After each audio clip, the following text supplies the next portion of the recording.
আজকে আমার bridal master ক্লাসের ক্লাস ডেমনস্ট্রেশন ছিল এবং সেই ভিডিওটি তোমাদের সঙ্গে শেয়ার করার জন্য আজকে আমি চলে এসেছি। এবং দেখতেই পাচ্ছ এখানে কিন্তু আমি মডেলকে একটা রেড কালারের শাড়ি পরিয়েছি। আর বুঝতেই পারছো বেঙ্গলি ব্রাইড মানে রেড না পরলে তো ভালোই লাগবে না। আর আজকে ওদের আমি এইচডি লুক কীভাবে ক্রিয়েট করতে হয় সেটাই কিন্তু ওদেরকে আমি দেখাবো, এবং গ্লাস ফিনিশ লুক কীভাবে আসে সেটাও ওদের সঙ্গে আমি শেয়ার করব। আর সেই জন্য ভাবলাম তোমাদেরকেও একটুখানি বলে দিই কিভাবে করতে হবে। যদিও এই শর্টসে তোমরা সম্পূর্ণটা বুঝতে পারবে না কিভাবে মেকআপ করতে হয়। যদি তোমাদের সম্পূর্ণ লুকটা কিভাবে করেছি, এই মেকআপটা কিভাবে করতে হয় সেটা যদি জানতে হয় তাহলে আমার ভিডিওতে গিয়ে তোমাদেরকে চেক আউট করে নিতে হবে। তো যাই হোক, আমি সম্পূর্ণ লুকটা অলরেডি ক্রিয়েট করে ফেলেছি।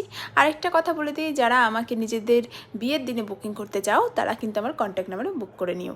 তো এই লুকটা তোমাদের কেমন লাগলো অবশ্যই কমেন্ট করে জানিও। দেখা হচ্ছে পরের ভিডিওতে। টাটা।